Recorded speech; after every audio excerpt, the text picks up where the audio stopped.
আসসালামু আলাইকুম, কেমন আছেন সবাই? আশা করি সবাই ভালো আছেন। আমি আলহামদুলিল্লাহ ভালো আছি। তো কিছুদিন আগে একটা ভিডিও আপলোড করেছিলাম যেখানে আমি শাকসবজি বুনেছিলাম কিছু।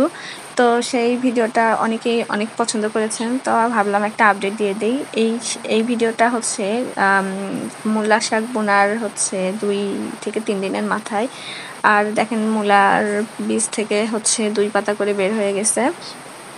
আলহামদুলিল্লাহ। আর এদিকে যে শাকগুলো বুনছিলাম সেই শাকগুলাও মোটামুটি একটু করে সব মানে বীজ থেকে বের হয়ে আসছে, কিন্তু খুব মানে রোদ ছিল তো, তাই আশা করতেছিলাম যদি বৃষ্টি হয় তাহলে হয়তো বা ভালো হবে। তো আল্লাহর রহমতে ২-৩ দিন পরেই কিন্তু খুব বৃষ্টি হয় আর আমার শাকগুলো অনেক সুন্দর হয়। সেই ভিডিওটা আপনাদেরকে দেখাবো ইনশাল্লাহ। এইগুলা ধনিয়া। এই ধনিয়াগুলা মানে দেশি ধনিয়ার বীজ দিছিলাম, সেটাও ফুটে বের হয়েছে। পালং শাক, না এটা পালং শাক না, এটা নাপা শাক। নাপা শাকগুলাও সুন্দরভাবে বের হয়ে আসছে।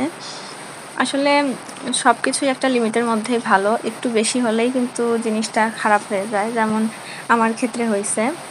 এই যে আমার শাকটা সব সুন্দরভাবে বের হয়ে আসছে, খুব মানে তরতাজা হচ্ছে, কিন্তু এখন আমার একটু বৃষ্টির দরকার। যদি বৃষ্টি হয় তাহলে হয়তো বা ইনশাল্লাহ খুব ভালো মানে ফলনটা হবে। তো বৃষ্টিও হয়ে গেছে টানা ৩-৪ দিন প্রচণ্ড বৃষ্টির পর। আবার আমি তদারকি করার জন্য আমার শাক খেতে যাচ্ছি দেখতে যে আমার শাকগুলো কত দূর হলো, কেমন হলো। মাশাল্লাহ, এই যে দেখেন কালারগুলো চলে আসছে, কিন্তু মনে হচ্ছে শাক আবাদ করলাম না ঘাস আবাদ করলাম।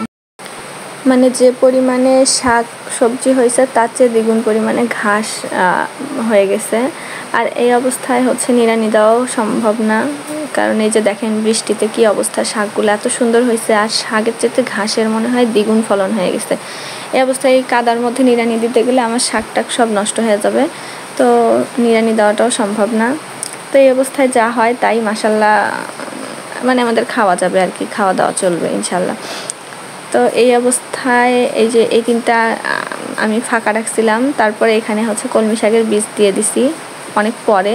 কলমি শাকগুলো ফুটে বের হচ্ছে, এত ঘন ঘন হয়ে গেছে আর বৃষ্টিতে একদম নামাই যাচ্ছে না, বারবার কোন দিক দিয়ে যাবো রাস্তায় খুঁজে পাচ্ছি না। মূলা শাকগুলো খুব সুন্দরভাবে হয়েছে, কিন্তু প্রচুর পরিমাণে ঘাস হয়েছে, ঘাসে একদম সম্পূর্ণ জমিটাই সবুজ হয়ে গেছে।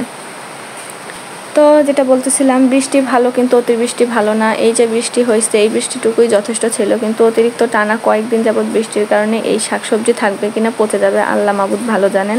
তো সে পর্যন্ত আমাদের সাথে থাকুন, ভালো থাকুন, সুস্থ থাকুন। আল্লাহ আপনাদের সবাইকে ভালো রাখুক। আসসালামু আলাইকুম।